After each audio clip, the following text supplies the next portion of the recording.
Hello, everyone. This is Philosophy of the People with Stefan, Bertram, and Quinn. And today we're going to be returning to a topic I did solo, which is men. So we discussed sex. What did we do before sex? I think before sex we were talking alien moral landscapes. No, I think because we did.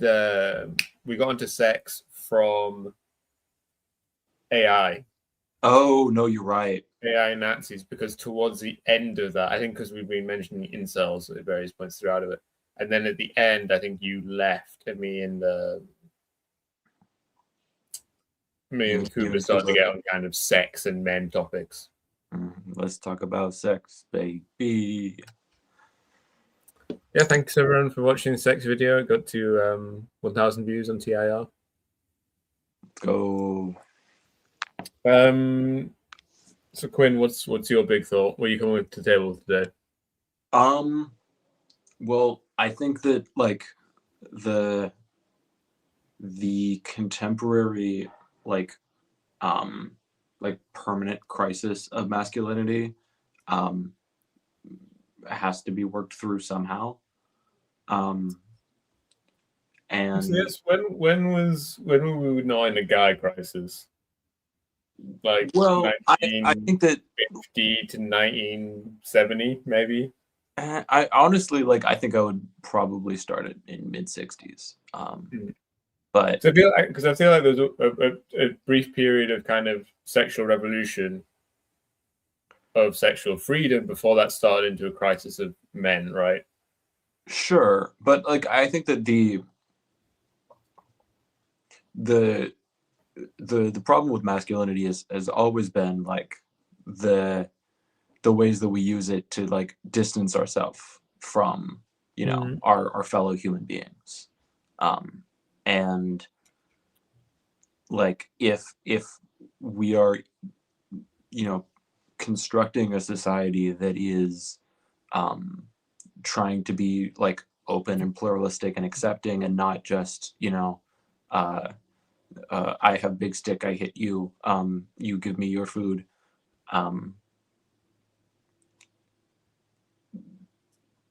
That is a contradiction that has to get worked through eventually. We can't have half of the population whose aspirations are domination and violence if we need the whole society to not be a constant morass of people trying to take everything from each other. Yeah, I think the kind of tripartite structure I want to suggest today is to first go back and to think, obviously now when we're discussing what it is to be a man, what we mean here is kind of what it means to not be a woman, essentially. Sure. But historically, this is, of course, not what it meant. If we talk about kind of when the ancient Greeks think about what it is to be a man, this is obviously still in a partial relation to being not being a woman, but it's also much more clearly in relation to not being like a slave, not being a foreigner, not being this and that.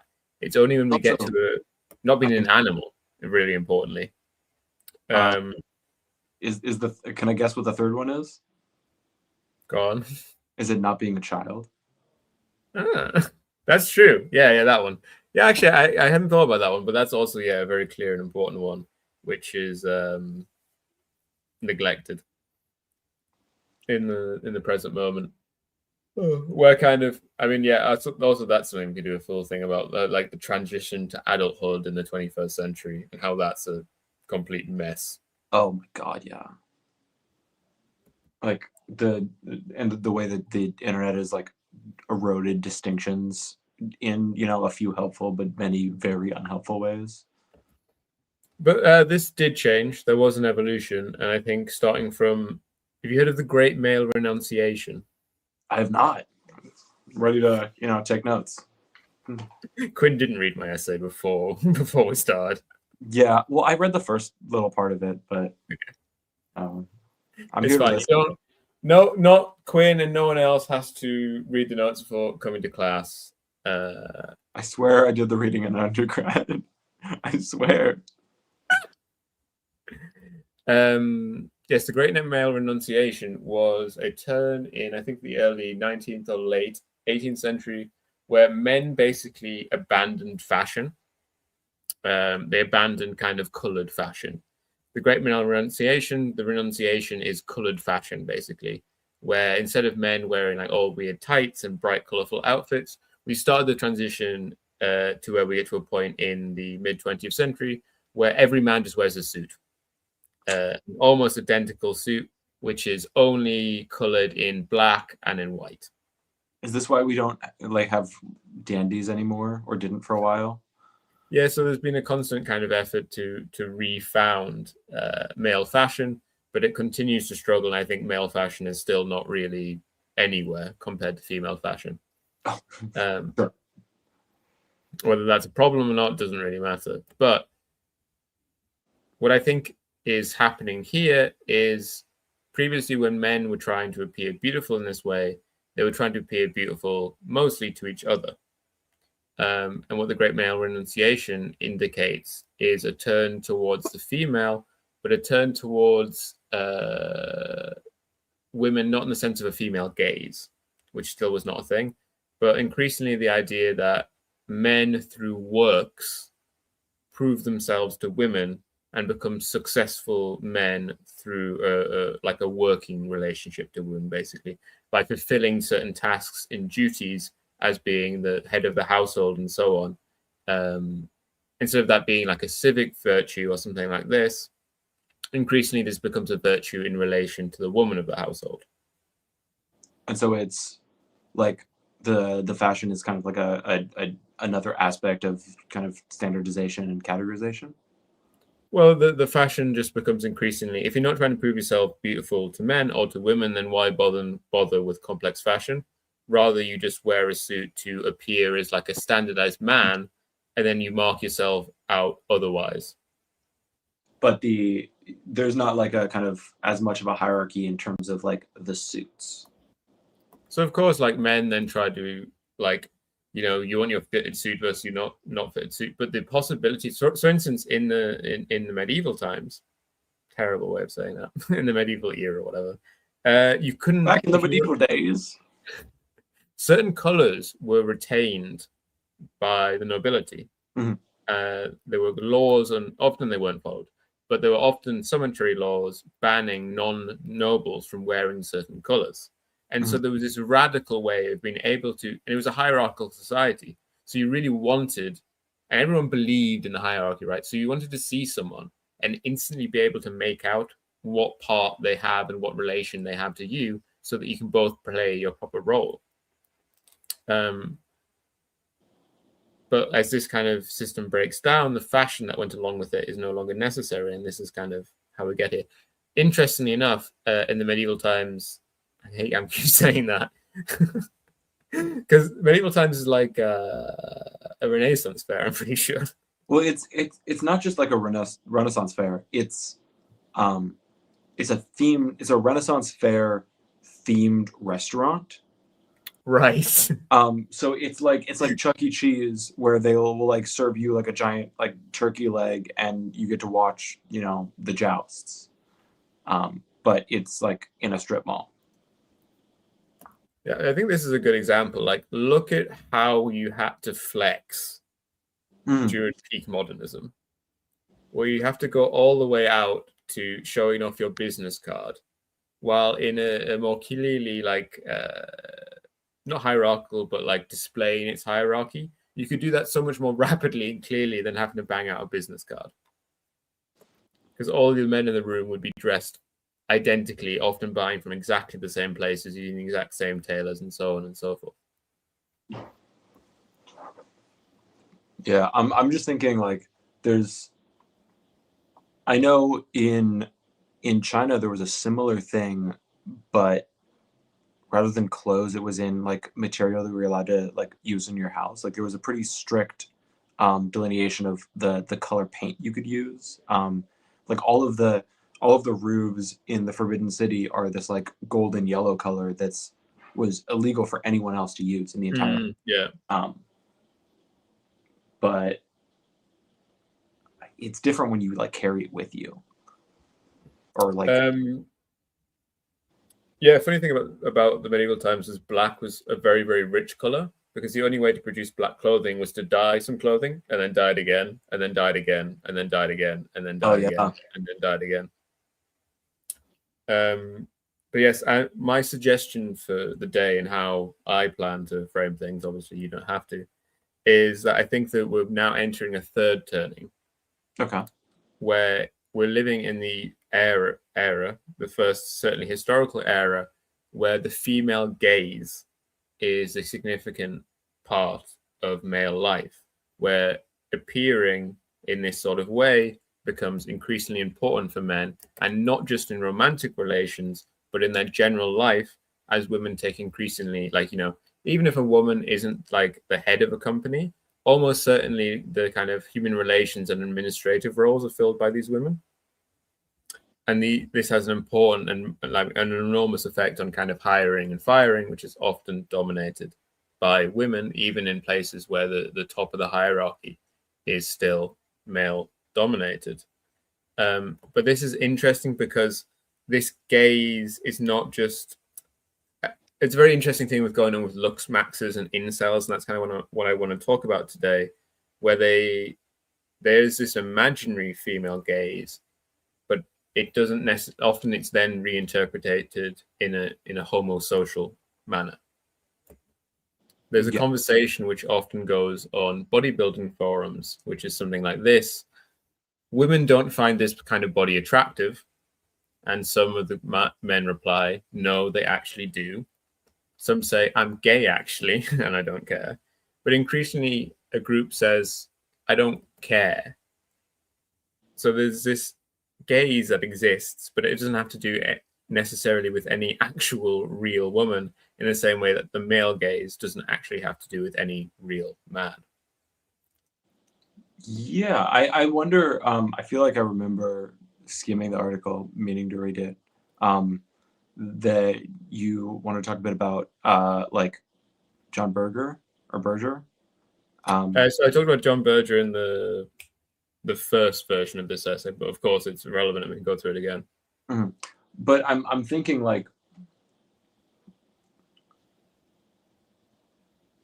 how much of this, like, the hypothesis of like an actual female gaze as like something that exists in society differs from like what I remember Berger's conception of, like, women thinking about the, like, the male gaze, but secondhand, like, women look at themselves being looked at. Yeah. Yeah, I think my suggestion was in the previous essay, a large part of it was based around the idea that in a social media world, we're all looking at ourselves getting looked at. Mm-hmm. But I think in large part, I'm doing that right now. Sure. Yeah. Like, because I think that a huge part of that, like, and I think we've talked about this a little bit in kind of previous shows, but a huge part of like what is kind of like desirable in especially in a like a professional context for a man is like a perceived safety that is less about, like, I mean, obviously it's probably not good to appear unstable in a professional environment. Yeah. But more so that it is desirable to kind of look for the kind of people who aren't gonna,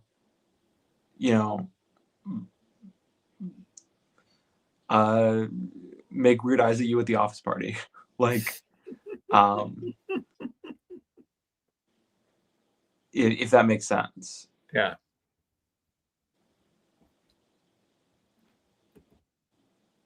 Was going to transition from the bodybuilders thing to say, I think a large part of my analysis today is about looksmaxxers. Looksmaxxers are increasingly have become topical in the past few weeks, month or so. Yeah. Such I saw today. Guy? Yeah, clavicle, whatever he's called. Sure. After Maduro was captured and had his perp walk, all the comments I saw were just like hype mogged, hype mogged, hype mogged. Oh, hype mob. Jesus Christ. It is like Morlock speak. But yeah, everyone was just being like, oh, I mean, Maduro hype mogs. And that's also the explanation given for why he was sat down in the second photo. What a timeline we live in. He's 1.9 meters. That's 6.3 feet. Well, not 6.3 feet, but you know what I mean. It's 6'3". I feel like there were like, I remember seeing people make more joking comments about like the Luigi perp walk. Yeah. Because I think Luigi does not hype mog. No, but he was just like I think they had a really short cop like right next to him. And they're like, oh man, he looks so good. And like I think some of it is just like, you know, regular old internet irony poisoning. But the you know, hype mog, like all of the mogging that's just like spread out like a contagion from what used to be like real depths of the internet and now is just, you know, Instagram reels. It is really funny when I see like some 4chan stuff I saw in like 2018 suddenly just becomes mainstream culture. And I'm like, oh, damn, okay. Yeah, or like when Twitter became more 4chan-y. Yeah. It's like, well, what if 4chan also had like all of the most annoying people you went to high school with? Mog, to mog, is to kind of show someone up, normally in a physical manner. So if I was stood next to Quinn, we could probably say that Quinn would height mog me. I'm not that tall. Yeah, but I'm really short. It was. I remember talking, and Jason would height mog us both. Jason's like actually surprisingly tall. Jason also thought I was like 6'3" until he saw a photograph of me with an assault rifle, and he's like, "Wait, is that gun really big? He's just really small."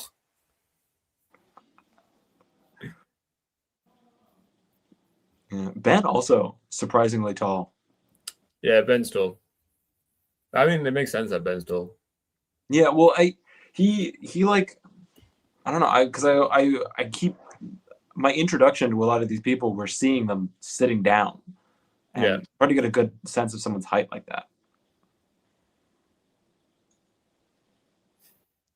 Who would win the hair mog? Honestly, probably Stefan, because mine is like my ends are like split and horrible. Like my ends are split too, but they're just not even not in a shot. Well, I would say that, you know, I don't think either is hair mog the other, because there just isn't enough going on there. I think for mogging, like the point of mogging is it's like a crushing defeat. To be mogged is meant to be horrendous, is meant to be crushing. So I don't think either of us hair mog here. But if we had a baldy on the show, he'd be getting mogged all over the place. Where's Jason? Where's Jason? We're just passing mogs back and forth. And like the fact that this language is so like spread, like I decided like, oh, I'm gonna go check out Instagram Reels because someone sent me something like, oh, what is this about? It's so much worse than TikTok, honestly. Like, it genuinely felt like, oh yikes. I think over 6 feet is too tall. I don't want to hurt my neck looking up at you. Like, kneel down like a normal height person. But I saw these guys were making edits of LEDs. So it was like a, you know, circuit diagram, like a red LED and a green LED, and they both get mogged by the blue LED because it's like much harder to construct. Of course, yeah. I mean, this is how kids learn science and stuff. It's either that or it's like Hyperborean edits where it teaches you about like genetics. Yeah, but like the Hyperborean edits are all there's they started off all being Nazi, and now like there's like people making communist ones that don't make a lot of sense. Like they I got I saw banned of someone put spinning like hammer and sickles around like the back of someone's head, like it's like a Black Sun edit, and I'm like, Jesus Christ. I was talking to Ben on the show about 4chan Nazi edits, and this is Oh, before this wonderful. all became mainstream. Which amusingly, I would get these edits off r/worksafe GIF, because worksafe GIF doesn't mean work safe in any normal way on 4chan. It means not pornography, not gore. Yeah. So Nazi propaganda is a normal part of worksafe GIF. And I tried to send them to Ben, so I uploaded them to Imgur, and I got instantly shadow banned, just instantly. Sure. I mean, also Imgur is like, isn't that banned in your country now? It is banned in my country now, so it doesn't matter that I'm shadow banned. There was a bit where on Reddit I just couldn't see like half the images on there Wonderful. due to the British intranet. But yes, my suggestion about lookmaxers, who is another nonsense word, but one that makes more sense to hear, right, than mog. It's someone who wants to maximize their looks. I think the very interesting thing to listening to someone like Clavica is they're very explicit that what they're doing is incredibly unhealthy. It's bad in every way. Often makes them literally infertile. Oh So yeah, you can't give any genetic argument for it. he's like he's done enough like TRT that his body has stopped producing testosterone naturally. The Which only is thing a they place to be. regard as being important is being attractive. And I don't think you can possibly deny that that is a radical departure towards a radical engagement with the female gaze. Like I can't imagine in any modernist society, a man emphasizing above everything else being attractive, and that man not being regarded as like immensely homosexual. Yeah, I mean, I think that a lot of like you were saying on like kind of the bodybuilding forums and the kind of incel corners that looksmaxxing comes out of, they are kind of always just performing for other men, at least like the Okay, it's performing for men, but to an imagined female gaze. Like for instance, when you watch like a hot guy streamer, Mhm. like I don't think it's like you can't explain that through homosexual thoughts or feelings, but rather Sure. you explain it through this imagined thing of you look at a hot guy and you imagine that women like him, and then you want to listen to him because of that. But isn't that still just the male gaze? Right? Because Who's gazing? well, it's still men gazing and then like Okay, but like the female engaging gaze in versus the fiction male gaze about isn't about someone literally looking, right? sure, but like it's the oh no, I guess it is actually. No, you're right. I guess that is it is a different like meta audience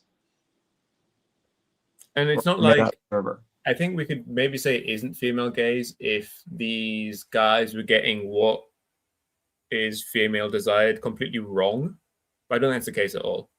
I think usually outside of extreme bodybuilders, we have a pretty kind of universal concept of hot guys, and often even guys find heavy bodybuilders pretty kind of disgusting and off-putting.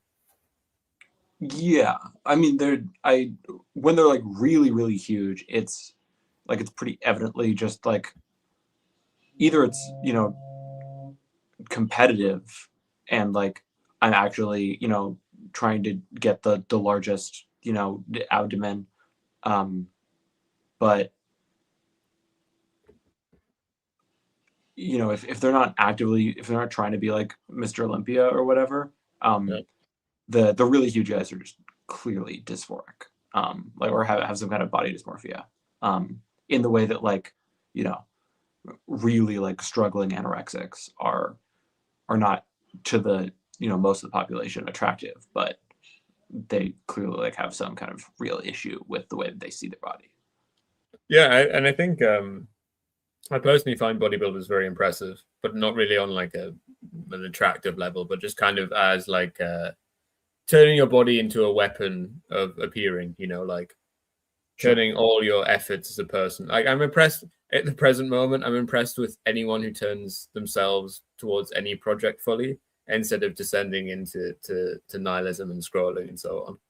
That's fair. I saw this lady who did this. But she decided to kind of play God with her microbiome, Cool. in an attempt to cure or like, develop an immunity to lactose. She just like chugged full fat milk for 2 weeks every day. It was like really awful for the first 2 weeks or like week and a half, but eventually her gut developed the like the microbes necessary to break down lactose, and she's no longer lactose intolerant. Yeah, I think you need to kind of be on like, you have at least partially the genetics to have that working. But yeah, I think it's definitely possible for people like on the fringe. Like I think if you're full Chinese, none of your ancestors have ever drank cow milk. If you do that, you'll just die. Well, not die. So yeah, I mean, like I think a large part of those 2 weeks are like shitting yourself crazy. Yeah. But the enzyme that breaks down lactose is actually contained in the lactose, like in the and so if you put enough of that into your gut, it so it is like an active hormone treatment in of itself, basically. More than like hormonal, it's like because like your gut is a microbiome that actually has like a bunch of different like living organisms in it. You're introducing, if you have enough of it, you can kind of shock open and introduce a new like species into that environment.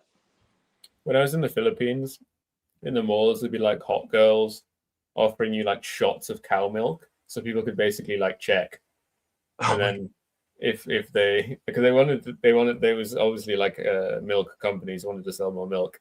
Sure. So they'd offer these shots, and then obviously if it didn't agree with you, you could just run to the mall bathrooms.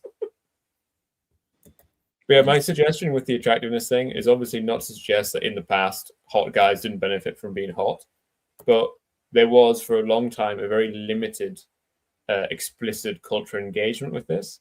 And what's happening now is this is an idea which has been engaged with, which is being constantly encountered socially. It was something that was previously conceptually underestimated. Well, perhaps now it's becoming culturally overestimated, but certainly it's having its day in the sun while becoming at the same time actually more important. Yeah. Did you see the clip of the clavicle guy talking about Charlie Kirk? I didn't actually see the Kirk one. What were we saying about Kirk? So his comment on Kirk was that this was because Kirk wasn't looksmaxxing.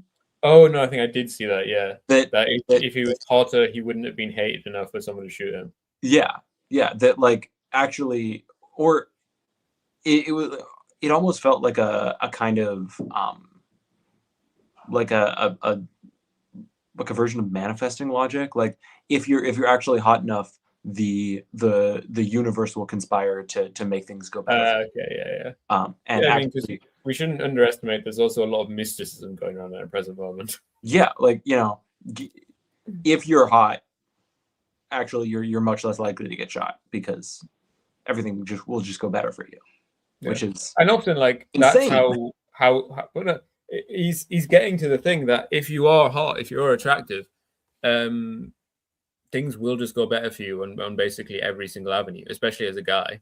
Sure. We're going to talk about it later, but as a woman, being really, really hot becomes really complicated. But as a guy, you have to be like, if you're like insanely hot as a guy, you sort of kind of be trapped like as women are treated. Like people will just like harass you constantly and so on, and especially because women think they can get away with it with a guy. But you have to be really fucking hot. You need to be like insane, like top 0.1. Yeah, I think that's like a real outlier, because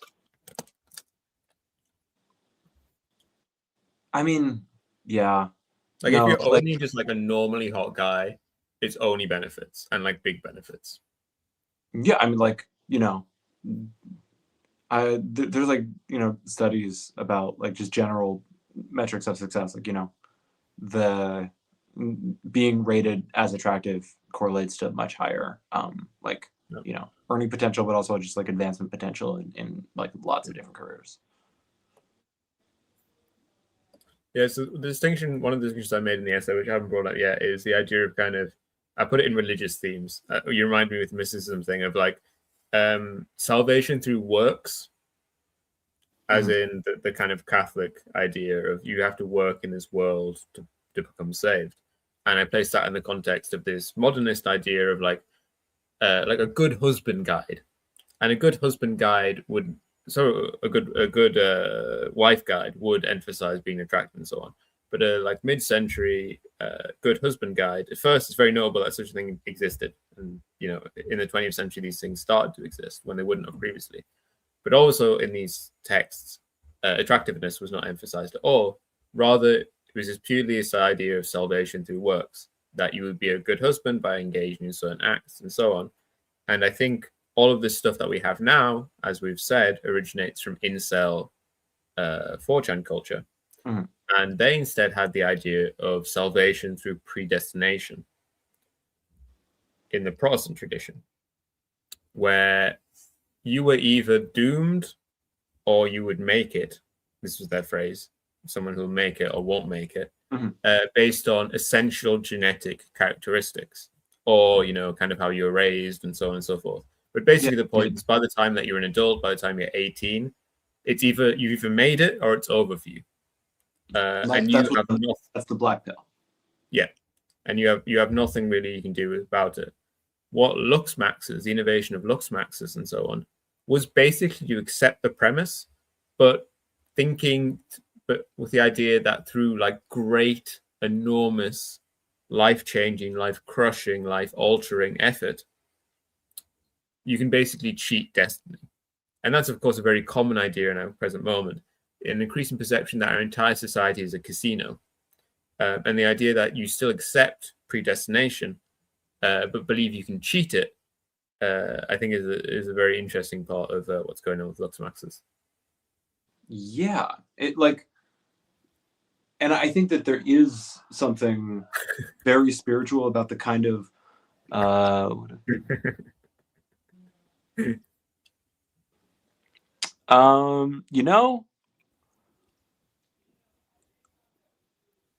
do think there's a kind of there is a really like embodied like physical suffering that is being forced to wear heels for social events. Yeah. But then you get a height mog. It's all worth it for that. Yeah. So it is very much within the looksmaxxer tradition. Yeah. Yeah, but I mean, like, it really does have like a kind of like Jesus-like body horror to it. I think Jason sent us a clip of the stupid clavicle guy talking about how he wanted his like cheekbones to be stronger, so he was breaking his bones with a hammer. Like he was hitting himself in the face with a hammer to get stronger cheekbones. Or like the Chad leg lengthening surgery where they like break your bones and stretch you out. Yeah, then you can never run again. Yeah, it is a kind of like really terrifying, horrific sacrifice of your body for something greater than yourself. But it's not that. It's like it's an imitation of that in order to get some kind of success. It's like it's a fucking pagan ritual. The only thing I significantly prayed for in my life was cheekbones, and it worked. No hammer necessary. So, all right, sure. Just be Catholic. Yeah, you heard it here, folks. This is Revolution and Give Them an Argument are official proponents of the Catholic Church. We're gonna only if you want a cheekbone mog. Say one more time. Only if you want a cheekbone mog. Oh, okay. So that's all the Catholic Church can give you is cheek. Yep. I take that deal. But what is the purpose of looksmaxxing? Well, to look attractive. But then what's the purpose of being attractive? I think at that point things become much more complicated. We kind of already go over this ground, but I'm reading the essay.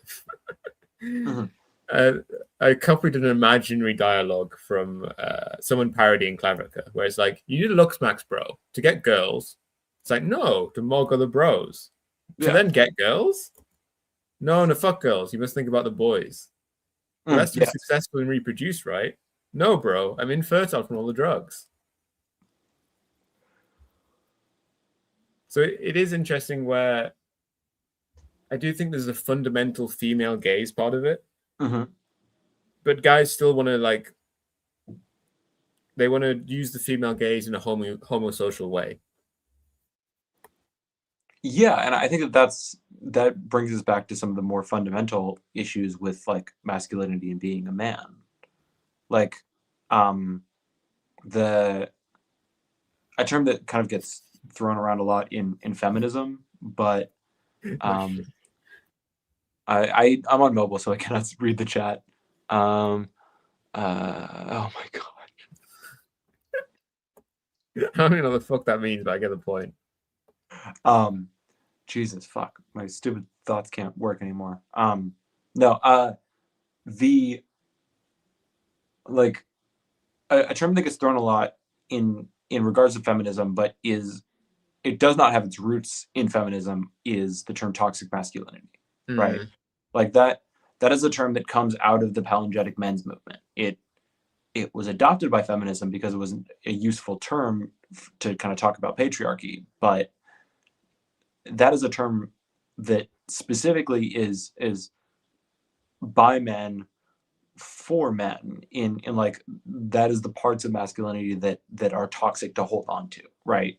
The parts of being a man that alienate you from loving your fellow human being, whether that's romantically or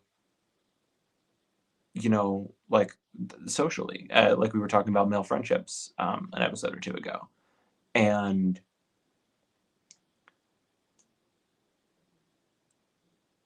there's kind of it forces that real human need for connection, socialization into the lane of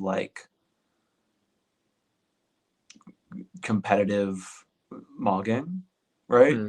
And so what we're left with is men who I think deep down would meaningful connection, but what they have in terms of their personal toolbox and in their arsenal is competitive self-flagellation.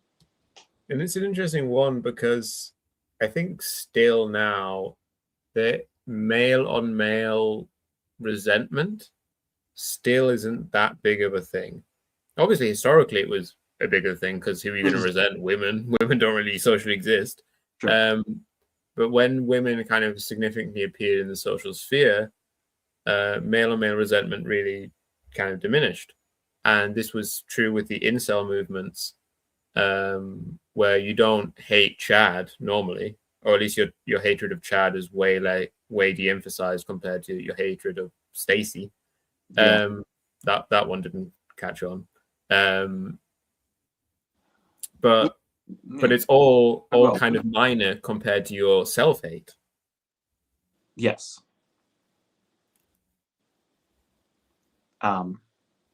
No, I think completely, and like there's an interesting kind of mirror in terms of like the kind of self-hatred of like incels, and the way like anorexics talk to each other online, Mm.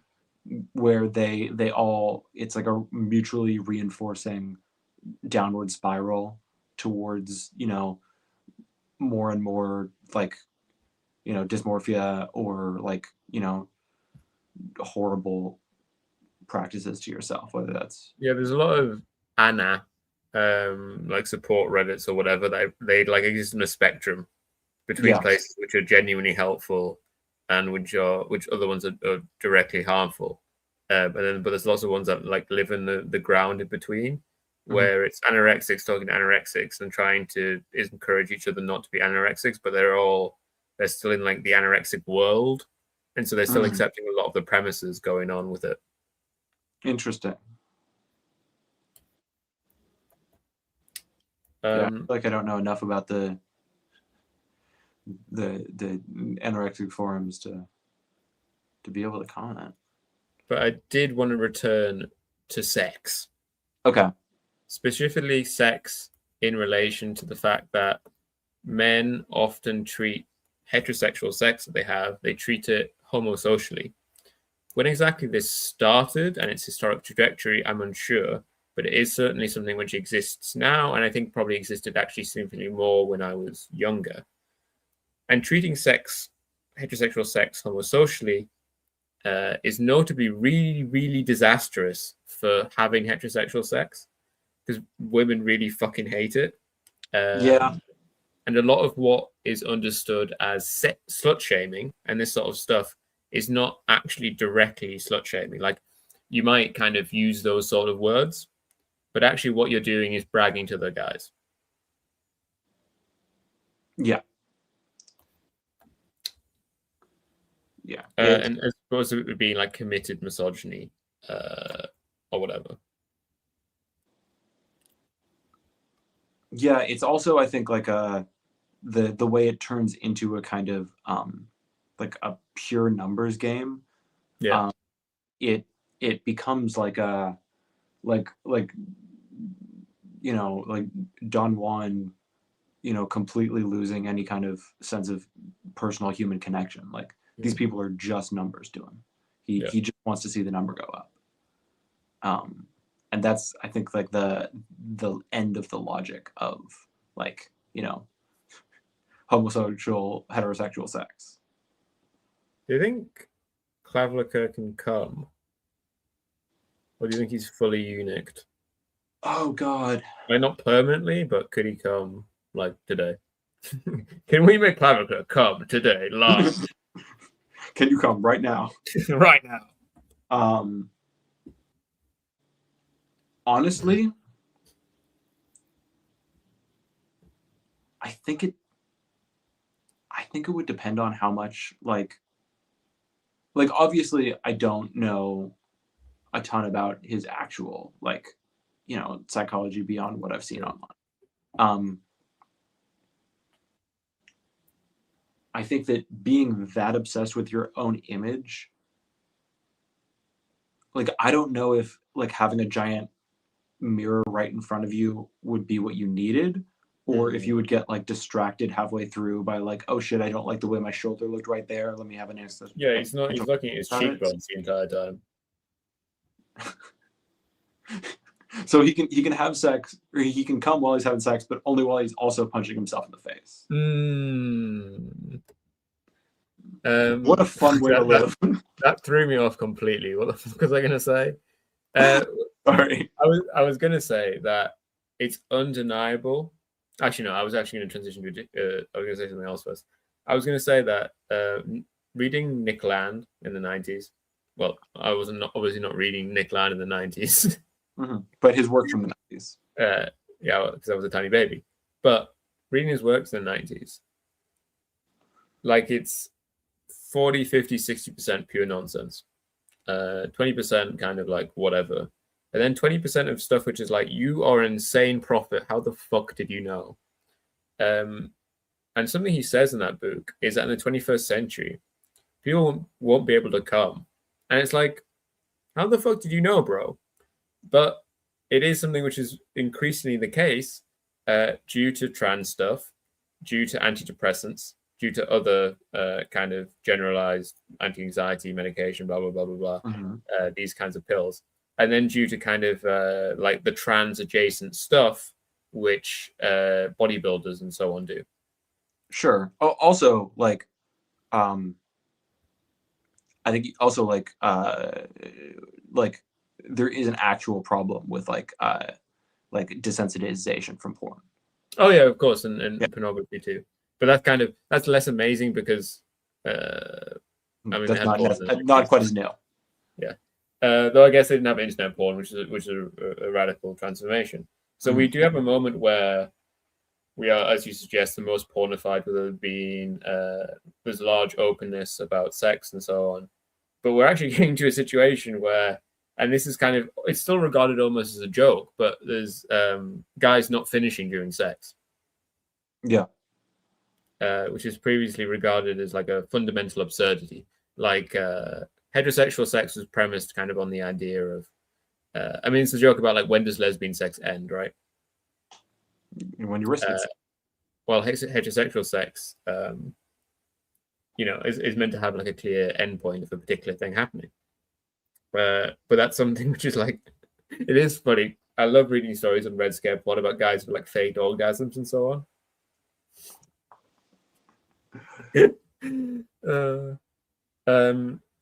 But yes, we can't deny that having sex. Oh, I swear I can.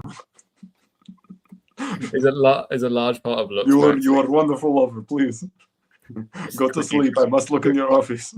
Quickly throwing away the condom. Being like, yeah, it's supposed to look, bro. We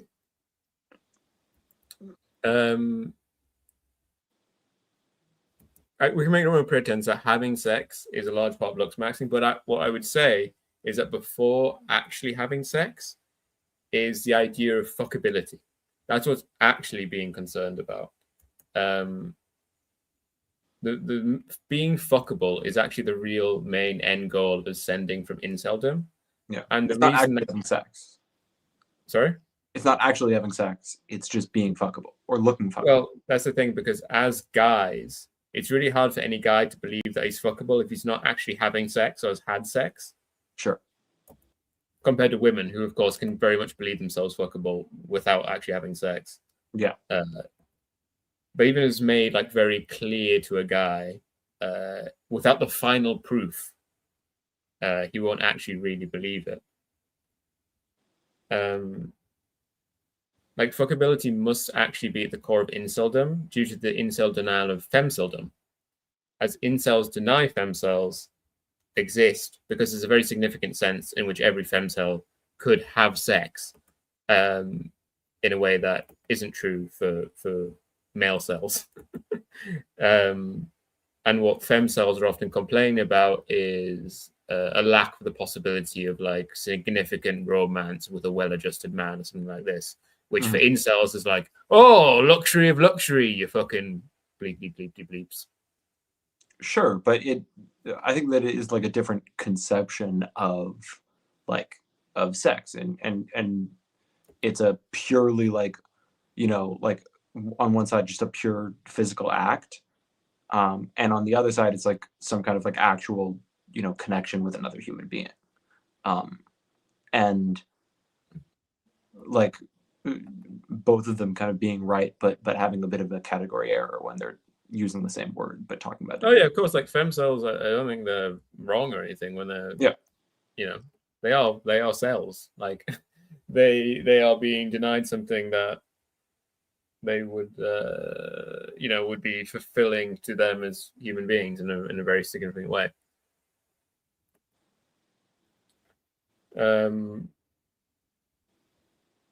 But I think I went back at this point to I think actually this is an important thing. So I went back to talking about attractiveness, and I suggested that being pretty is a value add in basically every situation, and unlike for women, it doesn't come with significant downsides, and even the hyper woke have struggled to bring a proper critique of pretty privilege, despite it very obviously existing. The only people that have Yes. brought a critique of pretty privilege are incels, but obviously not in a way which is politically useful for anyone who isn't an incel. Well, I think it has been the only caveat I would add to that is that it has been instrumentalized by like the demons in the machine kind of like you know, accelerationist nihilist people who I've got no idea, so tell me all about this. I've never heard of this. oh, so like the kind of 764 like 09A, like, you know, Nazi Satanist that we were talking about before. Yeah. I can't tell how actually successful they are, but I do know that they have made a bunch of attempts through the years at trying to like pick off individuals from like incel forums and like radicalize them into violence. You meant in that angle. I thought you meant that 09A were bringing the critique of pretty privilege. No. They were trying to instrumentalize the critique into some kind of like ready to they're trying to use that like surplus population in some kind of like politically advantageous way. They're the only ones trying to use like get something politically out of this mass of people. Yeah, I think it's a real fundamental struggle for anyone to ever critique pretty privilege, for the same reason that there'll never be a critique of like intelligent privilege or whatever, because no one wants to admit they're dumb. The dumbest motherfucker you know would not admit he's dumb. And no one wants to admit they're ugly either, unless you're an incel, blah, blah, blah, self-hating, blah, blah, blah. But that's part of like the fact that they accept they're ugly is how you know they're past the Rubicon to being like on the inverted side of human values. Interesting. Like, yeah, because they enjoy being ugly because it's a confirmation of all this. They know their true selves. Yeah. I feel like I recently reread Crash, and there were parts about like kind of time and like history and memory that I thought were really beautifully written. But the way that he talks about the way that Ballard writes about attractiveness is interesting, in that a lot of the characters are, you know, physically deformed through their like survival of you know, car crashes and other kinds of like mutilation inducing violence. And it's like it is the strange and mangled and ugly parts of the bodies that he thinks are, or that these characters think are beautiful.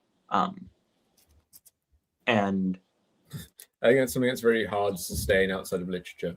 It is. Literature has this beautiful thing of erasing sight and smell, and that's kind of the power of it, right? Because in literature, you can believe a scene which you could never believe in a movie. I mean, I think the thing about Ballard that really turns off so many people is that it leans into it leans into the, you know, the smells and the strangeness and the things that would make it really uncomfortable. That's why I think that the sure, but I'm just saying that you're not actually phenomenologically smelling them. Oh no, yes, and I think that that's why the film adaptation was kind of a like it took an aficionado of body horror to bring it to fruition. But I take your point in terms of the inapplicability of that to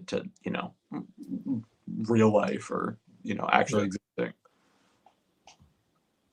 No, I mean, and I think that's what's so fantastic about literature.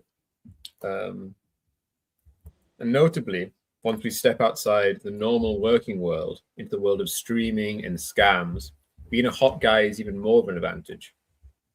Yeah. If you want to sell your lifestyle to other men, being hot is a requirement. And you can either get there naturally or through grand struggle.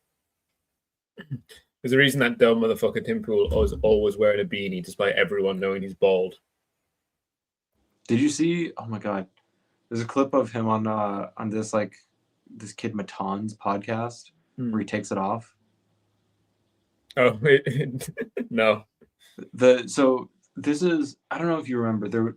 Oh god, it was a couple years ago at one of the video game awards. This kid ran up on stage with people and was like, "I want to thank my rabbi Bill Clinton." Oh, okay. And so he's like he's a prankster. Yeah. But he started a podcast and he had Tim Pool on, and he's like, "If I pay you $100 cash right now, can I take your beanie off?"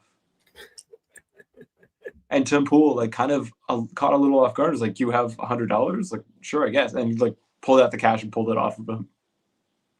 And he does actually have a little bit of hair over here, but it's all this is gone.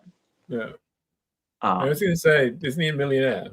But I guess it's a thing of I don't want to be like, no, you can't take my beanie off. Like the $100 didn't matter.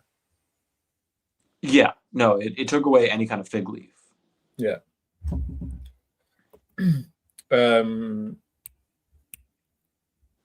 And being hot can gloss over a great deal of flaws and damages and so on. And while hot women online are basically all expected to be autopornographers, or at least people say that anyway, I don't know how much of that's really people genuinely expect you to drop the OnlyFans and so on and so forth. Yeah, there's I think there's a thin line between what's expected and what's just harassment. Yeah. While hot guys are just expected to do what they're doing, give us content of them doing whatever as they stand there. Mm-hmm. If there's notably, however, if there's going to be a revolution where women start funding guys' OnlyFans, it hasn't happened yet. And unless I'm missing something, they're also not big donors to streams and so on. Hot women streamers are sustained by men, and hot guy streamers are sustained by men. Yeah, I think part of that is just that the audience for streaming tends to skew male at least a little bit, especially in the people who are most vocal in that audience. But I do think there's those trends are not enough to obscure some kind of parody in what we see. There isn't one. So you know gacha games. Yes. So the gacha games post, well, not, what am I saying? Some kind of Japanese websites or whatever posts a monthly thing showing what gacha game has earned the most money. Mm-hmm. And because we live at the bizarre end of capitalism, the fans of these games who are getting ripped off by these essentially gambling services, which you don't even get any money, you just get JPEGs or whatever. They crow over each other, being like, "Oh, my fucking gambling machine earned more money than your gambling machine." But the important point is here, last month, a girl Guna game actually came top, as in a women's game, one that's orientated towards women. The JPEGs in are hot guys. Yeah, thinking about it, I think all of the people that I know in real life that play gacha games are women. Yeah, I think especially it's in Asia. It's a thing. It's also funny. I did ask on my group chat, with the guy gacha games, there's always 100 girls, but on the girl gacha games, there's only 5 guys. What's up with that? And my friend was like, just look at historic genetics. There's always 5 male lineages for 100 female lineages, and I'm like, oh yeah. Yeah. I mean, this is what Kuba was discussing last week about the the surplus population of dudes. Yeah. Do you know about the concept of hunter eyes? I don't. So hunter eyes is a incel concept of like and presumably also now looksmaxxing concept of what like the best sort of eyes are. Oh, And like hunter the eyes, tilt of them? not necessarily the tilt. Well, there's a lot of tilt stuff going on, but the kind of central premise of hunter eyes is that you want eyes that aren't round. Obviously, the traditional concept of eyes is that eyes are round, but hunter eyes, you want them to be as not round as possible, for them to be like, well, to look like this basically, just like rectangles. And I bring this up because I have like the most hunter eyes possible. Like they're so not circular. They're incredibly, incredibly not circular. And I hate, well, I don't hate them because I'm not neurotic about them, but I don't like them because it means that no one has any idea what the fuck my eye color is. Do you think that it's like the idealization of them is a kind of like yearning for like a built-in mask? Well, I think it's obviously they're not incorrect that they're found, or at least some kind of version of them is found attractive. But it's a very like a non-androgynous kind of concept of attractiveness, because of course like hunter eyes may be male attractive, but like I think round bright eyes where you can clearly see the color are like attractive both ways. Sure, it's like they're a particularly masculine. No, they're literally light green. No one knows. No one fucking knows, but they're not. They're not brown at all. The brownness that you're seeing there is purely my pupil, whatever. All right, yeah. Open up really wide and stare into the camera so we can get a proper iris scan. Yeah, look.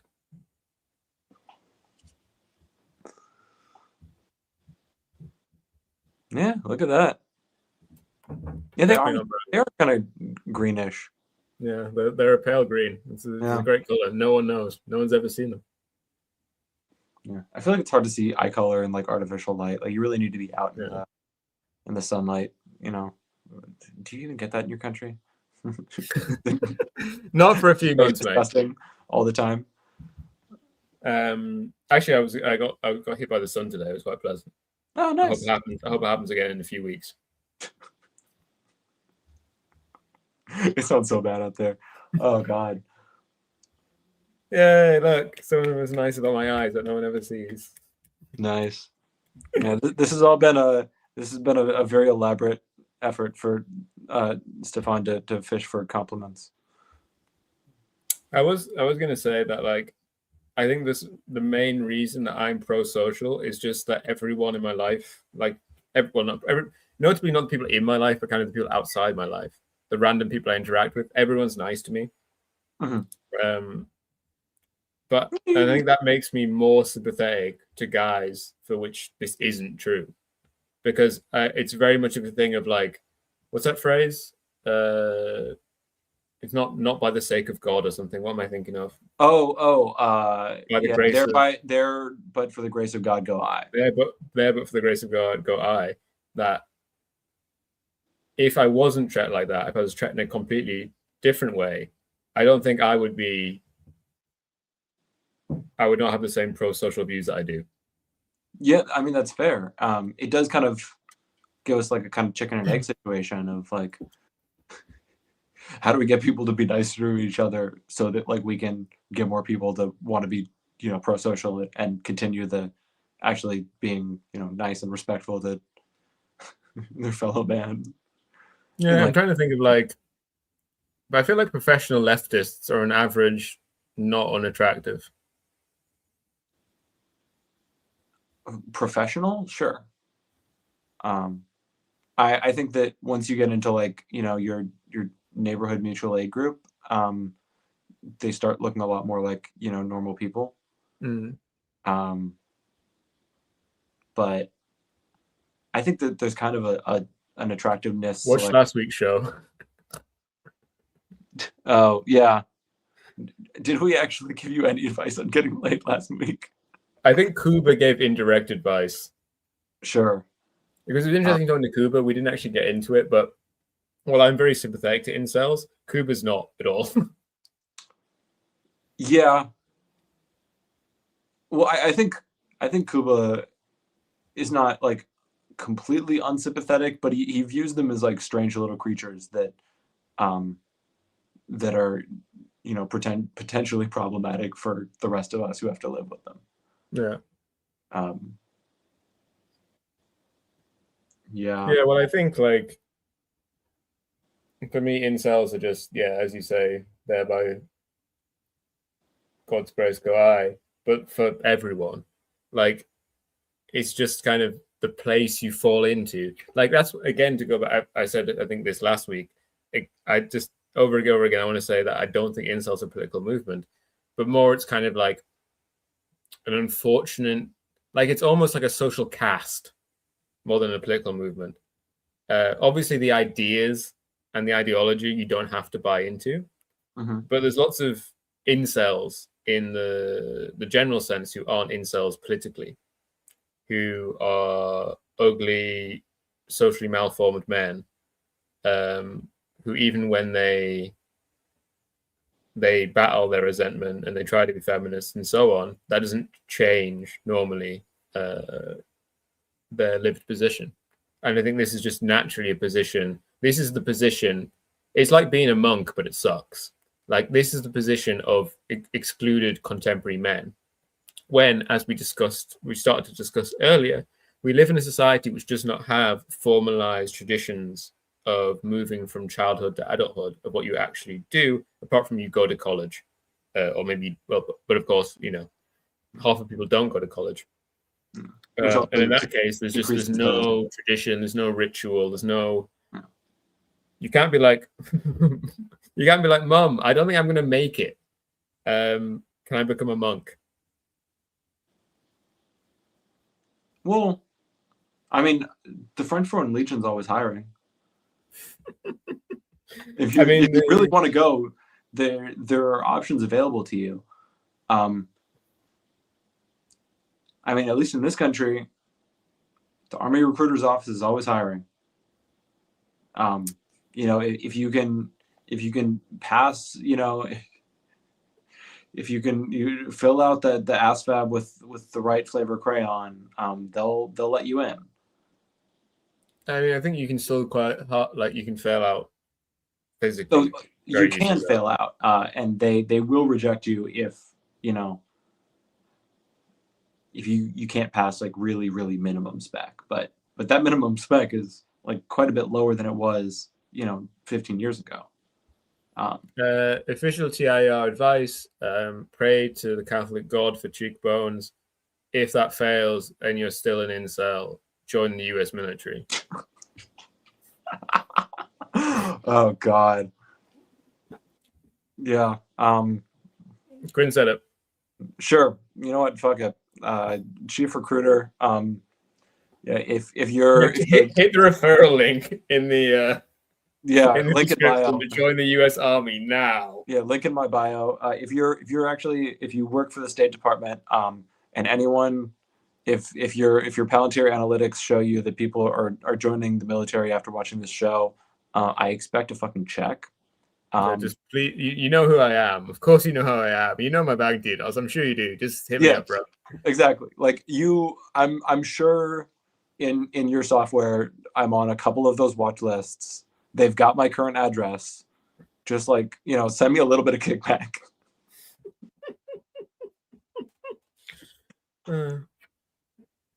Oh God.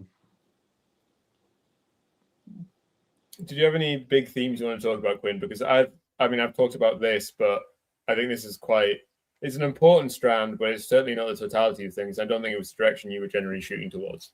Yeah, well, like, I think the problem about kind of talking about masculinity is that it is so many things in so many different parts of our lives. It can be kind of really radically different things in, our early development or our professional career or our social life, how we engage online and in other kind of mediated forms of communication, and of course in our romantic life. And it's getting like a totalizing theory of everything is really hard.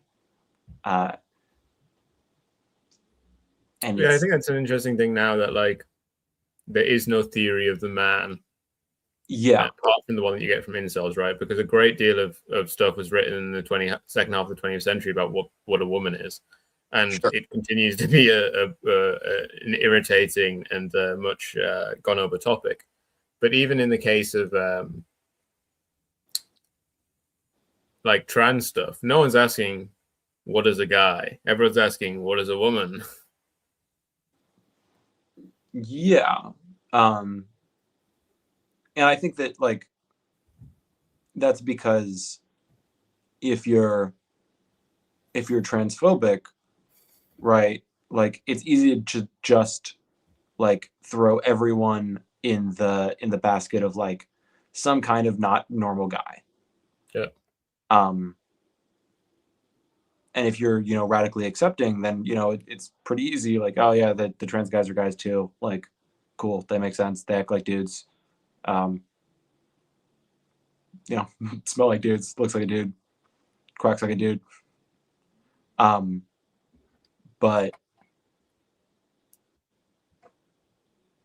like, I feel like all of my thoughts immediately go to like fucking like stupid jokes. Hey guys, I just started tea. Why do I really want to build erector sets? Like, oh no, I'm getting into paradox games. Guys, I need a Hearts of Iron 4 tutorial. Oh no. Wait, HRT gives you autism?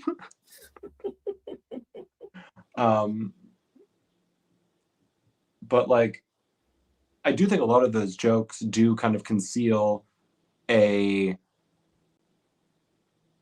unwillingness to be vulnerable about gender and especially masculinity. Like, the only way that we like that, is fun and comfortable to talk about is through like, jokes and memes rather than or jokes and memes about how hopeless everything is in the incel case. But like no one's reading let's see, what does this say?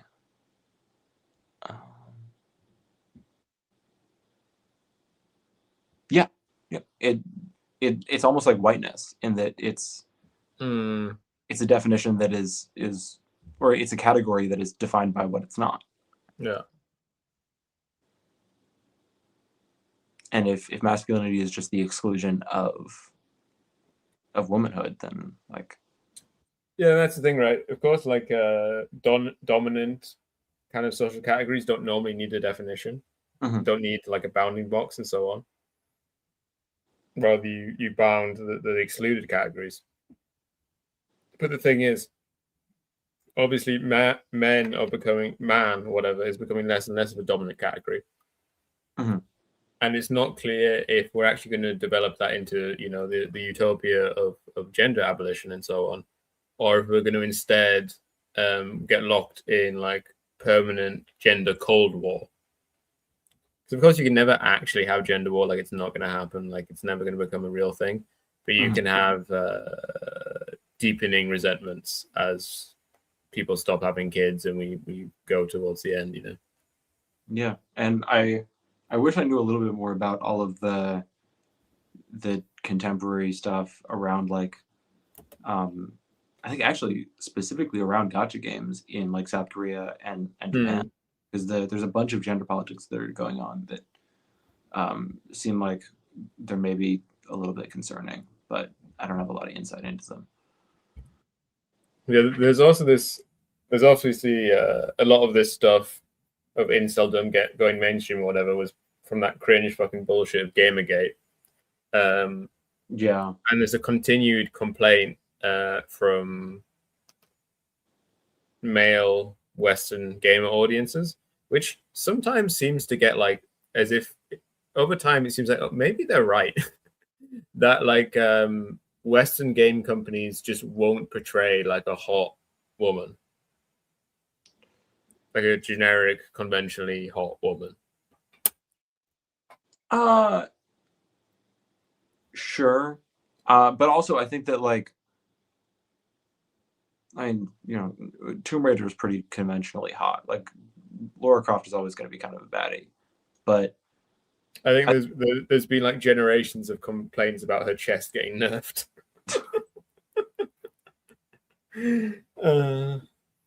But like, I just the words just like those like neon scrolling things. Like I'm picturing one on top of like a halal card or something. Yeah, one like that, and it just went across like the center of my brain. It just said like tit mogged. It's like the PS1 Lara Croft. Oh shit. Oh god. No,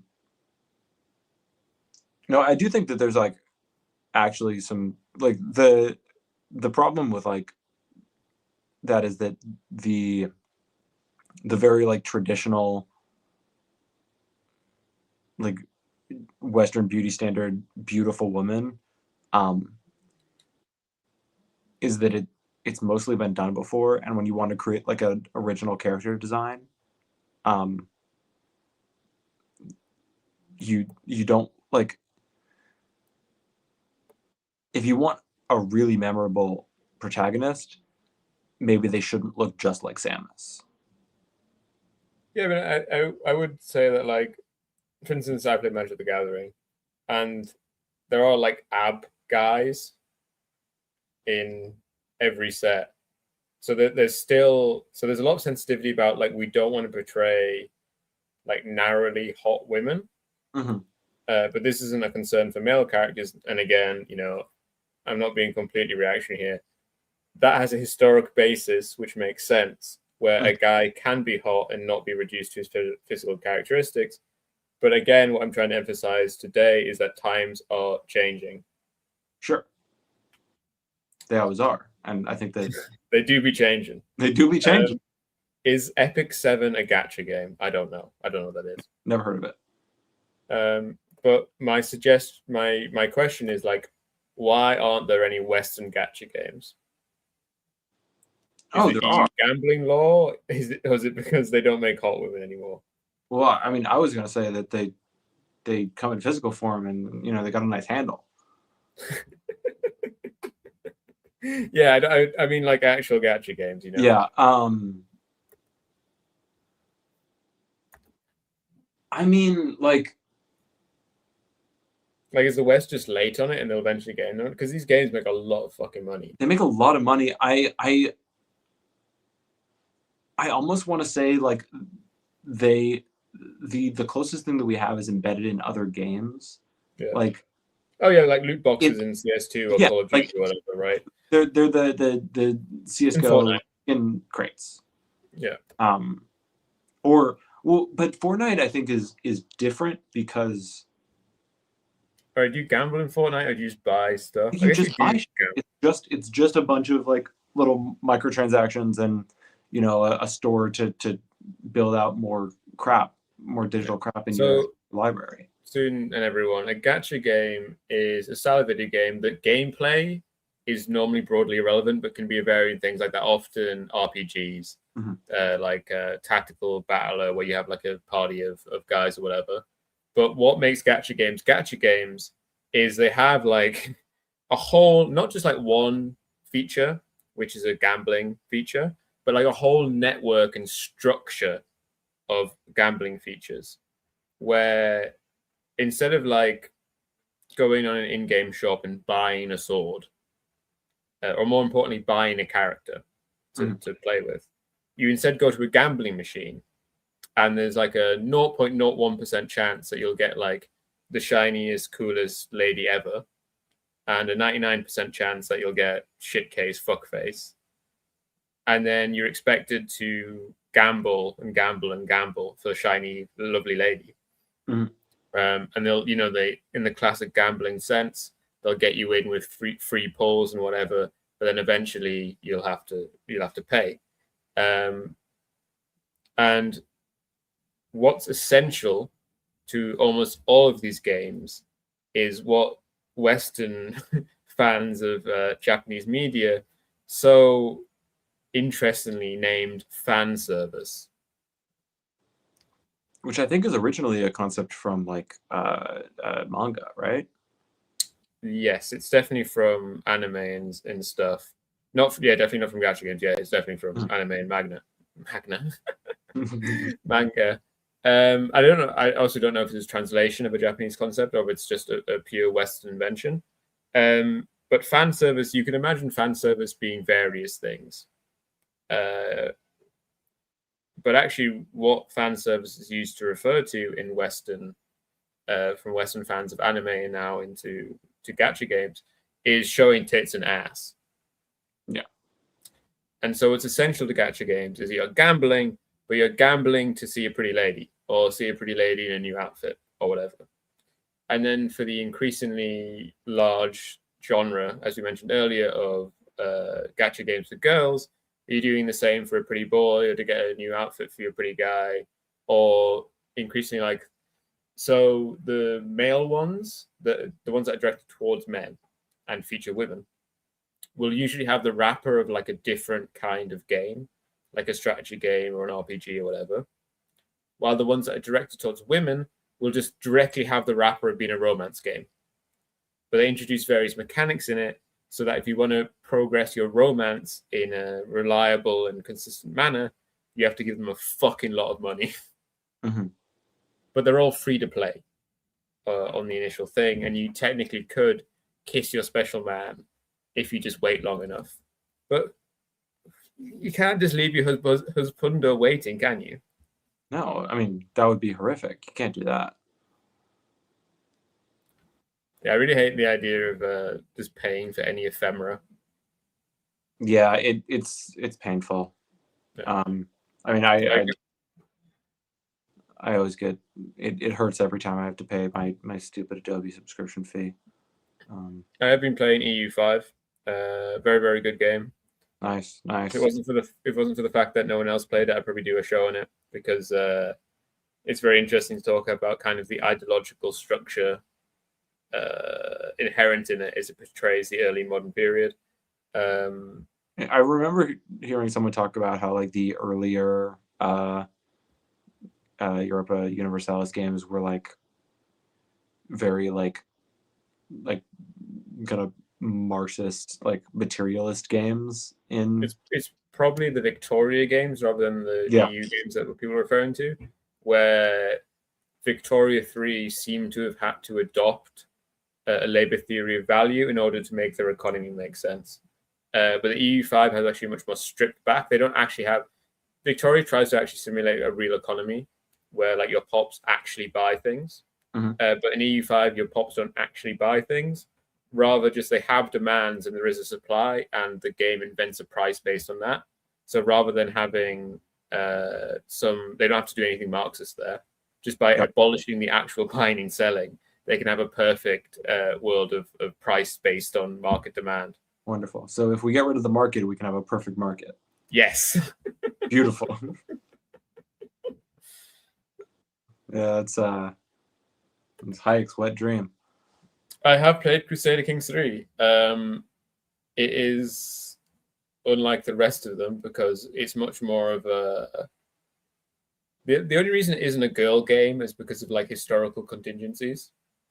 Crusader Kings 3 is basically like a Sims-like kind of family management game.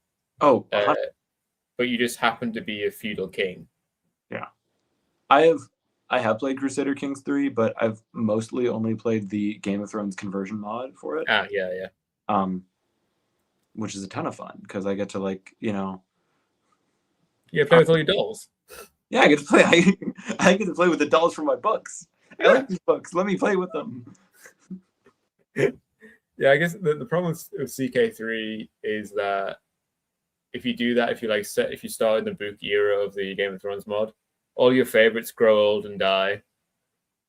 Well, what I've really liked to do was like a lot of fun is play like, you know, some like minor noble from like the hot D era of the show, and then try to build up, you know, build the house into some kind of power. So by the time, you know, Robb Stark has his little rebellion, because it's, you know, I've set, you know, canon events just supposed to be like almost definitely happening when they are supposed to happen. So by the time, you know, the totally not War of the Roses happens, I can be like a, you know, a power broker. I can, you know, be the deciding thing that saves the Starks. You can save your guys. I can save my boys.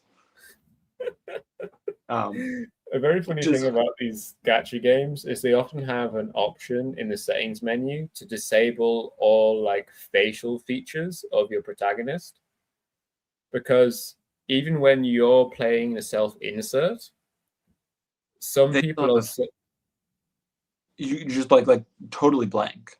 Yeah, your whole body and whatever is just like black without any features. And this is because any portrayal of any human form, which isn't literally just get, I guess, like a photograph of them, but probably they wouldn't want to see that anyway, is getting cucked. Jesus Christ.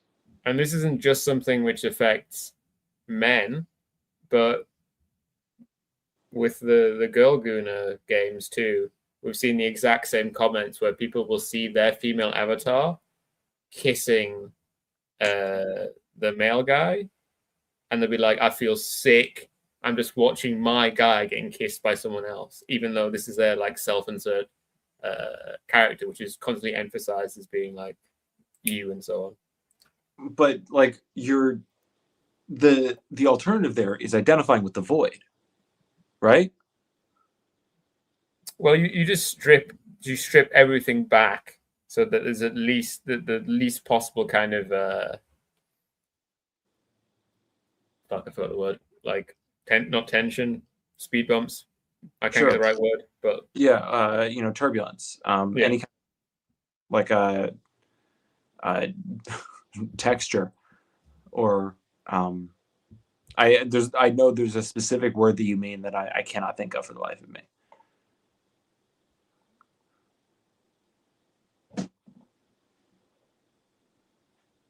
Yeah, to be clear, this is mostly an Asian thing. Mm-hmm. You occasionally see a reflection of it in Western culture, which enjoys these games, but it's mostly like a reflection of that. But yeah, the fascinating point of the Eastern gacha game romance structure. Yeah, and I think that there was like a, again, I don't know the details, but I think that there was some kind of like, you know, second coming as like a farce of Gamergate in response to like them putting like a regular size instead of like a micro bikini on some gacha character in South Korea. Yeah, I think there's I do like that gamers, whenever a company makes the slightest step back from what they want, they all inherently see it as like a complete offensive against everything that they have, and react with kind of immense, you know, not violence, but violence. Sure. Spiritual violence. The word's violence. Ben's asking, can anyone give me the answers to the title and the question? The question and the title. Well, you have to. Right? Like that's what it means to exist in kind of an alienated individualist society. Is the only way to find an answer is to find it within yourself. Yeah, I mean, I guess there is like a possibility of internal peace, but only for particular persons. On a social level, we're going to be in a crisis, and we're going to be in a crisis for a long time, probably until we can actually get towards abolishing gender. But that will only come about with, I assume, with socialism and communism, unless it comes about because of like radical developments in medical technology. Yeah, No, I think if it becomes a lot easier to just hop back and forth at will, that would be maybe a productive way to really destabilize gender. I mean, it would be an absolute horrible disaster for like 10 years. But then things might work out. Yeah, there would be some growing pains. Yeah. Baseball, stock car racing, something. I mean, like, see, some of the issues with that is like the first baseball like movie I think of is A League of Their Own, which is the female baseball movie with Madonna. Which I guess just shows how like fucking cucked I am, I guess. Woke Quinn. Ugh. Sorry, I'm not. Have you ever seen the film, the soccer film Goal? I don't know. That's your side of the Atlantic. Well, it's an American film. Okay. It's about like a Mexican day laborer who's seen by a scout from Newcastle United, which is here. Sure. Over there. I actually got a leaflet from them recently. Who gets spotted by a British scout when he's on holiday and gets like recruited and brought to the UK to play for Newcastle. Initially, he's playing in the reserves and so on. And then eventually he's promoted to the first team. And to add unnecessary drama, he has asthma and doesn't tell anyone. Okay. But it's a fun movie. And yeah, it's about my home city, so you should go watch it. It's not a very good movie, but it's fine. But yeah, in the second movie he plays for Real Madrid, and the third movie he plays for Mexico in the World Cup. But who gives a shit about them because they're not set in Newcastle. Wonderful. All right, it's good to know that you've got loyalty to your fictional characters. I haven't got. It's not to my fictional or loyalty to it's my real city. To your real city, in regards to the fictional characters who don't actually play for them. Yeah. There we go. London is my country, whatever that rapper said. Oh my god. He wasn't even like a real rapper. That was like like one of Jake Paul's friends or something. Yeah. Oh god. Newcastle. No. It's actually, look, it's wokeness. It's about women.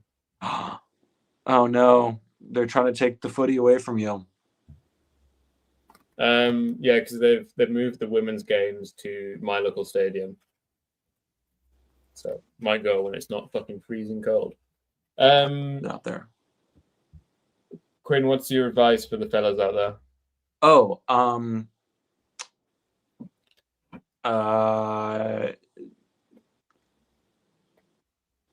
you should shower at least every other day. You should probably invest in a decent conditioner. Like just like a moisturizer and sunscreen are going to do wonders for you.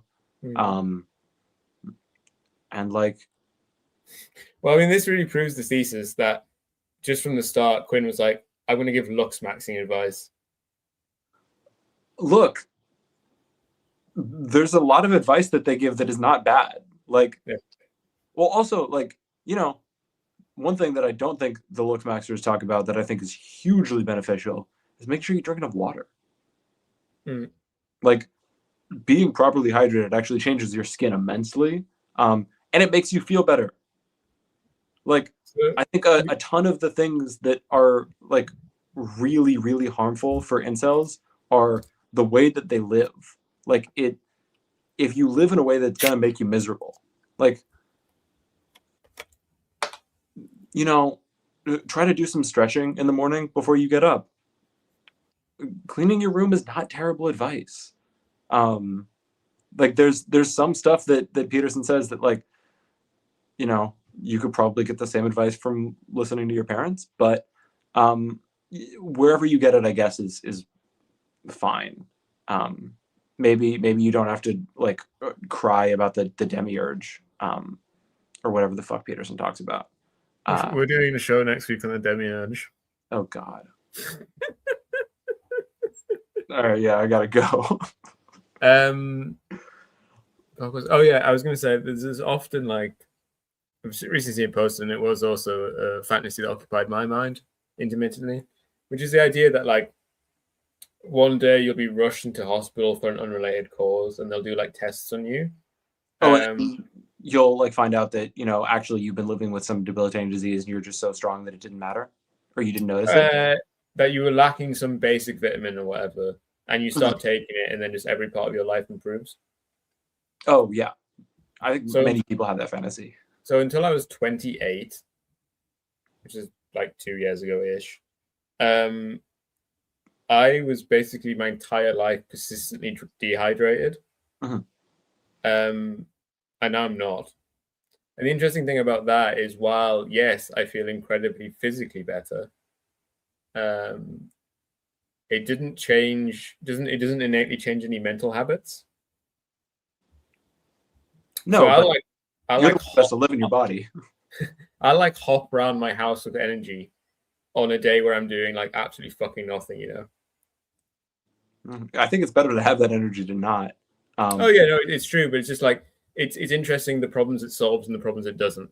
Yeah, I had a similar problem with like lactose, that I was in denial that I was actually lactose intolerant. I would just like drink milk and eat a lot of ice cream. I'm like, oh, why does my stomach always hurt? And then I stopped. I'm like, oh, wait, never mind. If I just switch to almond milk or oat milk, I'll be fine, and I won't feel slightly nauseous all day. Do you have a concept for next week? What you're gonna maybe do next week? I think I might have to skip next week. I've got plans with my little brother.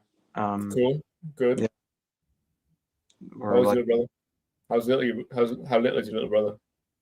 He's 6.5 years younger, so he's like 20 now. He's started gone off to college or university. There's not enough milk. Oh, you're right. Honestly, yeah, bringing it back. Like that woman you talked about and just push through it, bro. See, the problem is the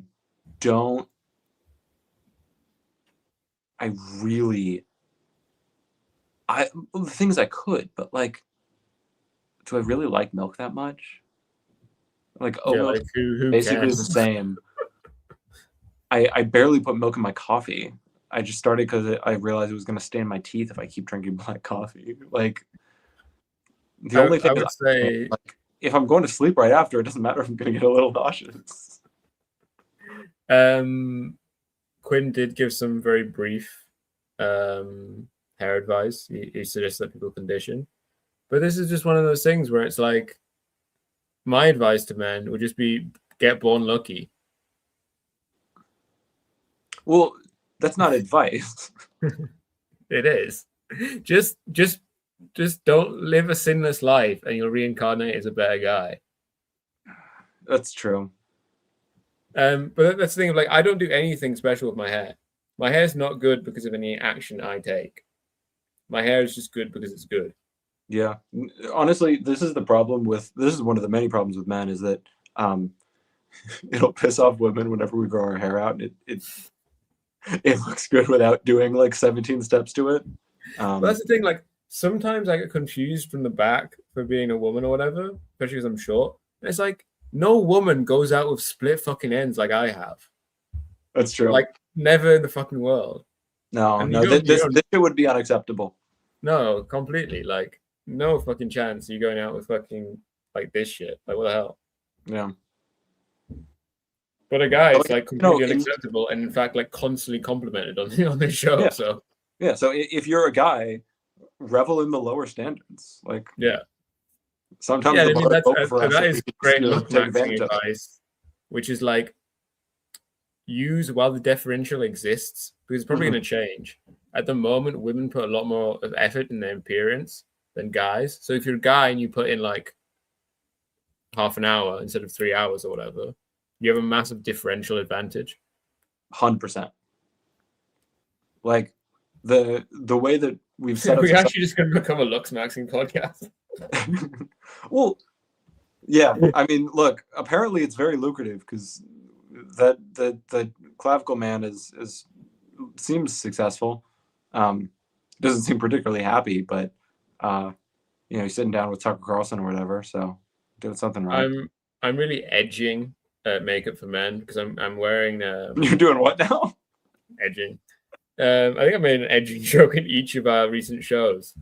Because I'm wearing tinted day cream, which and this is classic male product.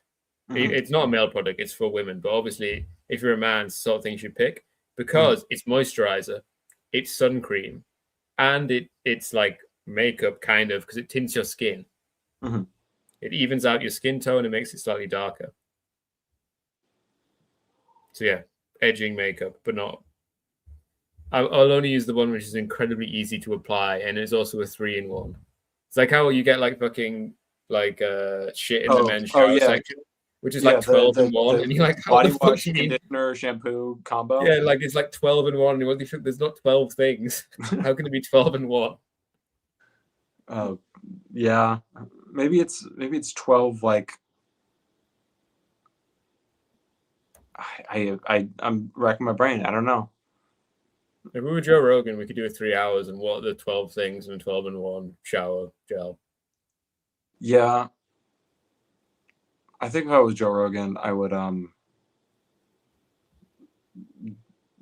just talk less. Soon says tainted day cream. Yes, it's out of Dark Souls. All right. Do you have any lasting advice for our audience on how to be a better man? Yeah, I mean, I guess if I had something advice to say, it would be what you said, but more useless, which is like, not the bit about washing your hair or whatever, but the bit about being like an individual, which is like, just don't think about being a man at all. Think about your own peculiarities, your own specificity, and how that exists in relation to the people around you, and just don't think about being a guy. I think it's just one of these things where this was less of a thing. There was like a while where what's happened in the kind of wokeness of the 21st century is women, fucking incel, fucking phrasing, feminists and so on, started saying, started emphasizing maleness as an extent thing, but only in a vicious manner. They only referred to men. They started to refer to the category of men and started asking people. I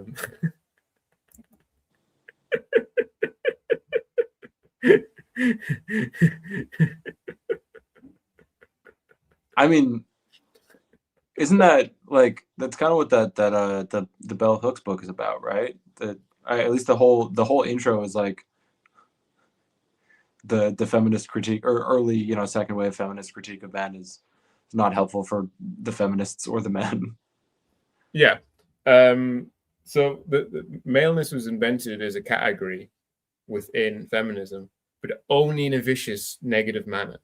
And that of course led to disastrous results when men were like, but I'm not bad. I don't think I'm bad. I don't think I'm fucked up and evil and shit. Like that's never going to work as a strategy.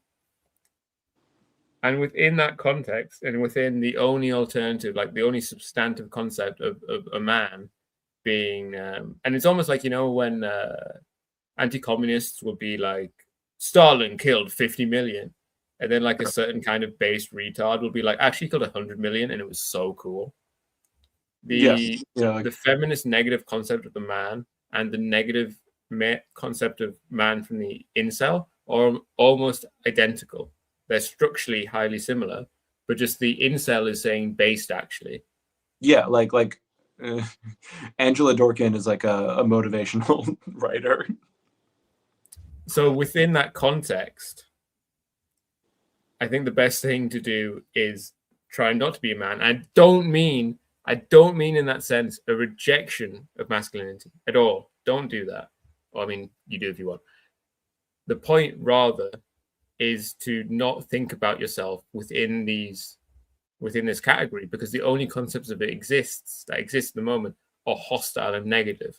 Both the feminist concept and the incel concept are highly similar and hostile to you as a person. Within that context, what you should be doing is thinking yourself as a person, as an individual, and not as a man. Until some healthy and reasonable concept of a man emerges, just don't think of yourself as a man. Which is not to say don't change your gender identity or anything, but like just de-emphasize it. I would say you can like selectively emphasize it, because there's things that, you know, feel like they're very much male identified in my socialization that, you know, I want to aspire to, like, you know, being helpful and like kind to those around me, or, you know, like being like specifically competent at things. Those feel like, you know, kind of aspirational manhood, and like you can be selective. Maybe like contingently, right? Like if you imagine yourself as a woman, you weren't like, oh, I shouldn't be doing those things. Presumably. Yeah. And like my thought is more that like if you want to, you know, think about your own manhood, take the parts of hegemonic masculinity that like you really like, and don't try to cling to the rest of it. Like you can pick and choose on what parts of the big labels you actually want to reject and what parts you want to cling to. Cool. So probably not a show next week. Any ideas for shows in the future, or should we call it here and get? Of course, as always, you can put them in the chat. I think it's a bit. I should say this at the start of the show, because I think a lot of the people who comment on the show won't actually make it to the end of the show, because of course, like you turn off the VOD when things start winding down, right? That's fair. Yeah. So we gotta start it off by like, hey, give us ideas, give us content, please. Yeah. So I think it's probably a bad idea for me to be like at the end of the show, put in the comments what sort of show you want to see. But of course, people can put now in the chat, and I will actually at the very end put this on. Yeah, I feel like if we do we could do a call-in show if we're really lazy for content. But I just like it causes me a lot of spiritual damage, because of course, like actually I think chat is great normally. But then you just imagine an imaginary chatter who's the worst fucking guy in the world, and then he's like talking to me. I think the good way to do that is just have like email in audio clips. Oh, okay, so like more like Dateline. Yeah. So you know, you and my god, is TIR ever done a Dateline show? I don't think so. If there hasn't, we need to do a Dateline show, and 100% Jason needs to be on. Yes. No, I agree. All right, we gotta hit the group chat with more content ideas. Yeah. All right, or we can, you know, go gambling. I'm sure there's plenty of sponsors willing to even pay for the communists to do gambling. If you went to a gambling company with our subscriber count and our view numbers, you would not understand how much money they would give us. It would be sickening. Especially if we started doing gaming videos and we did like a CS2 skins thing, we'd be looking at like 5 figures of money just from a show of our size. Oh god! And it's such a disgusting number, because you realize every single dollar of that is being stolen off some fucking idiot or a child. Yeah, you know, children are pretty dumb. I guess that's redundant. All right. Thank you all. Thank you for watching. I'm on mobile, so I haven't been reading chat. If you said something interesting, you were talking into the void. Sorry. Or talking to each other. Well, I've been reading them all. I read, well, not all of them, but probably like 70%. I just haven't been putting that many on screen because I've been locked in and trying to host. Hell yeah. Bye. Peace. Start eating that trash can. I already am eating from the trash can all the time.